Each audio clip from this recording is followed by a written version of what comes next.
You sounded so Wisconsin when you said that. Oh God. Shit, man. I'm not here to make a wine. I'm here to give you a drink of the gods. This came from my girls working out in the field. I went and I ordered this fruit from a guy that I know that's doing great farming. Right, I'm harvesting the water, digging it up myself. This isn't no Zinfandel that the girls are tipping back, having a good time. This is 17, sometimes 22% liquor.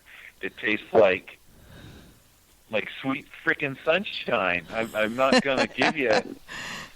I'm not giving you a bottle of wine, you braggart. I'm not doing it. I'm giving you something that's handcrafted and created to be, man, a drink of the gods. It's good stuff. That's why we all like it so much. Well, I mean, it's so. When is Underground Meadery hoping to be open? What's the plan there? We're looking for June of 2017. That we just finalized working with the Wyoming State Department's Liquor Commission of the location of where we can have the meadery now. And I found a place downtown Cheyenne that actually was a bar that was underground that closed down. Oh, neat. And we've just got it to where they even closed the storefront to it and opened up the emergency exit for us to the alley. So it's almost like an underground speakeasy. You walk down the alley, you can walk downstairs, down to the underground meadery. So I've got the location and all the stuff done, and we just finished up working here the last 2 months with the Wyoming Liquor Commission, and they're helping us fill out our BTT, our BBT stamp with the feds again. In Wyoming, man, they really want meaderies. They want wineries and meaderies and distilleries more than they want the microbrew scene. And they're really helping us out here in the state of Wyoming to build a meadery. They helped my friend up in Gillette, Wyoming, make a meadery. His meadery is called Big Lost Meadery, and we're hoping to get ours done, and we're going to make a collaboration mead. Oh, nice. So that way we have a seasonal mead that we work together, my bees from my area and from the underground meadery's bees, and his facility to brew it, and then we'll bottle it and just dispatch it out of the two meaderies as a collaboration. So I'm hoping by June we have everything done, because we're already working on brewing up the collaboration. So that's what we're hoping is around June we'll be opening up the underground meadery. Nice. So let me just get this. Let me just get this clear. You mean that the state government is helping you because they want meaderies specifically, so they're like making sure that you get whatever it is you need legally to make this happen quickly. Yeah. Wow. The mayor of Cheyenne, the new mayor of Cheyenne, has got me with the Liquor Commission. The gentleman sits down with me and he says, well, this is a good location. Let's get your dimensions and everything listed. I'll help you fill out the application. That way, if we have any problems, I'll be able to answer them on my end as the Liquor Commission and inspector. Let's go down and we'll walk down and we'll talk to the Department of Agriculture. And that way we can make sure that their inspection goes through, that you have all the equipment that's needed and the sanitation and the drain devices and the equipment that you're using. And if we could, man, we'd help you find a grant to help you to get into it. Nice. Yeah, if we could find you a grant, we would help you get a grant. If it has to be agriculture or anything like that, we would help you get one. The state of Wyoming is giving you a tax relief if you brew less than a certain amount for what they call exotic brew. That if you make like the macadamia nut mead that we make, we're shipping in macadamia nuts and macadamia nut honey from Hawaii to make that mead. And he says, that's exotic. How much of that do you make? Well, I'm going to probably only make about 100 gallons of it. He says, if you only make that amount to where that's all you make in 1 year, that's an exotic brew, that you're not replicating it as much as you can to sell it and you're going to sell it at a phenomenal price, that's an exotic price, then that basically we should see about giving you some tax relief for your effort of bringing in a raw product into Wyoming to sell. Nice. Taking a raw product and hiring people to help you manufacture something. Right there for all of our listeners. Exotic brews. Moving to Wyoming. That's it. Well, I'm gonna find out about exotic brews in Miami, and wherever the hell you are listening, you should find out about exotic brews wherever it is you are. Yeah. Well, my favorite thing is to go to some of these events, and these, you have all these people that come and they bring their meads and they enter in these competitions, and later that night there's a motel room, and this guy goes, "Have you ever tried macadamia nut mead?" And he goes, "No, I never have." How'd you make it? You tell him. He goes, "Well, wow, man, how much of that did you make?" "I only made 4 cases, and I brought it here today."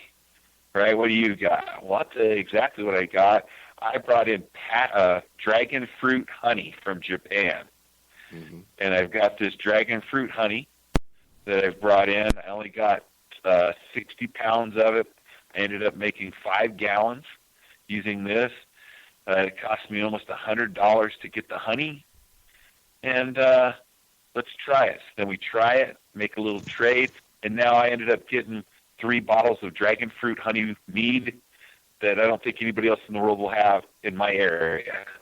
I don't know where you're going to get it unless you were there in that motel room with me and this other individual doing a trade. And I think that's some of the greatest stuff that's going, like with the Miser Cup. Hopefully I have some good CBD mead. The only place that you're going to be able to probably get it. I don't know how many other people are working or manufacturing it or even trying to play with it like I am. You better bring me a little bit of that. I want to try that at the Mazer. I've got one that tastes just like s'mores. Oh, nice. Maybe a little DVD. Where are you going to get it from? Hopefully I'm the only guy that's got it. That's cool, because I know somebody who's a little bit affiliated with the Mazer Cup. And maybe yeah, just a little bit. I know somebody too, and I have a s'mores meet we need to get together. Uh-huh. Well, you're coming to the Mazer Cup, right, David? I'm planning on it. My first vacation in 9 years. Then definitely you should come. Sounds like it's going to be a party. I'll make sure to get a suite or something. I'm coming. Ship a case of mead to the hotel in advance of my flight. Nice. Yeah, see, and that's what I'm talking about. It's not necessarily about the competition and the guy, Oh, no, it's the parties. Might have to be a little cloudy. Yeah, it's the afterwards where you end up at this motel room and I'm drinking a pawpaw mead that I don't have pawpaw trees. Oh, yeah. Yeah, there's some good pawpaws out mead. there.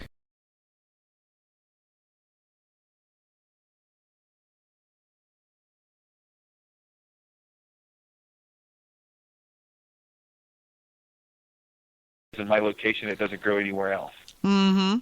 Well, now Right? this year, that Himalayan red honey that's really good. That makes you kind of freak out a little bit. Oh, that one. Yeah, that's a good. I've heard about that. I've not tried it yet.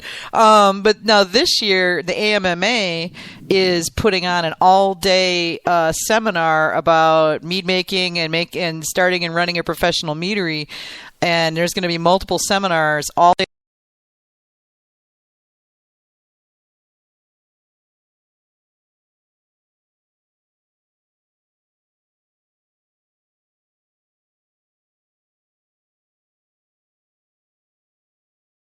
Working on getting a whole bunch of stuff set up for that. So if you're coming to the Mazer Cup, then you definitely want to get there in time to do the Wednesday event, because even though the official all day stuff doesn't start till Friday, the Thursday night there's a tasting calibration done by Pete Bokulich, and then Wednesday now we're going to have the seminar in the daytime and then the meet and greet in the evening. So lots of stuff going on at the Mazer Cup for the public this year. Yeah, I'm hoping to come down and do a class for you. Yeah, you are. Cool. You are, definitely. Yeah, which reminds me, you need to give me the CBD. Yeah, you need to give me the overview on that. Mm-hmm. Give me a write up on it so I can write something up for the program. Yeah, no problem. As soon as I get done filming here and get some stuff going, I'm looking probably December, January feeds up for me because my bees aren't doing anything, and I get a little bit of a break from the beekeeping. And then usually about March, it's huge for me, right? It's going and tasting meads at the Miser and doing stuff at the Mazer Cup, and then I teach at the University of Wyoming's Beekeeping College, and then that's when I start all my spring installation of packages and breaking hives and parts for splits to sell and doing stuff like that, and then it starts all over again. My wife loves December because everybody's home. It's Christmas time, and no bees taking you away. I'm not going anywhere. Yeah, no, you shouldn't leave the house. You can stay here with me. And so that's her. February is Valentine's Day, and then I usually take her to a little retreat somewhere. But other than that, I'm on the road so.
The sunflowers are blooming, and that's when the bees are doing most of their work at the end of the year.